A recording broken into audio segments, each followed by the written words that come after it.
Hey everyone, it's Andrew from WP Shopify, and in this video I'm going to go over some of the common issues that people have when they first get started with the plugin. Now, a lot of these issues are simply configuration issues that can be solved pretty quickly, so I'm going to walk through those, and then I'm also going to walk through some of the syncing related issues that some people can have. Okay. So the first problem that some people have is the products simply do not show up. They have gone through the connection process, but their products just aren't showing. So the first thing to check is that your product is actually assigned to the custom sales channel that you created during the setup process. And you can do this by going into Shopify, going into products, and you'll want to pick one of the products that you're having trouble with. Perhaps it's this one. And you'll just want to make sure that WP Shopify is set within the product availability. So you can click this, and this should be checked. If it's not checked, then your products will not show on WP Shopify. Now, the syncing process has been greatly improved in version 2.0, but if you are still experiencing some issues, then this is the doc that you should be checking out here under syncing issues. And here are the things you'll want to check. So the first thing is that you have the proper API permissions, and you'll want to specifically ensure that the product information setting is set to read and write. And I'll show you where you can find that. If you go into Shopify and you go into apps and you click the manage private apps, click the private app that you created.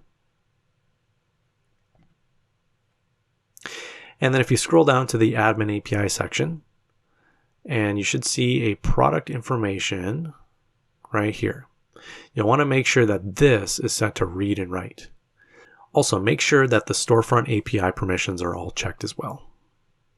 Okay, so if we go back here, now another thing to try is adjusting the items per request and the synchronous request settings.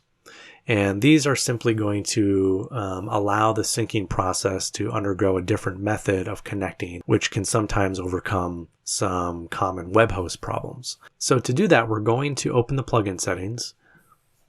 And under the syncing subnav here, we're going to make sure that synchronous requests is checked. And then we're going to set the items per request to maybe something like 25 and click Save. Then at that point, you can go ahead and go to the Tools tab and then just click the Resync Shopify data.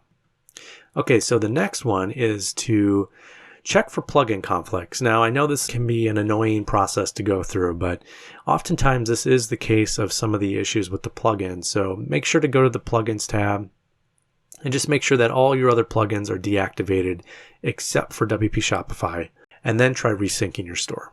Another thing to do is to make sure that you meet the requirements. We've listed the requirements here on a subpage in the documentation, so just go ahead and read through this. A lot of web hosts should have these requirements set, but just in case, make sure to double check these. The most important one here probably is going to be the max execution time. Make sure that that is set to 100 or 300 seconds. And then also make sure you have a valid HTTPS certificate on your website. Now, we've gone ahead and also listed some of the specific syncing errors here in the documentation. So if you are encountering an actual syncing error, then go ahead and look for the error here, because we do have quite a lot of documentation on each specific error. And so if you're getting those errors, you can probably find a solution somewhere in here.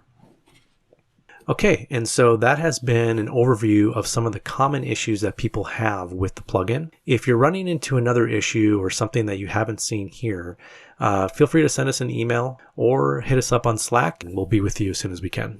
Thanks. Have a good day.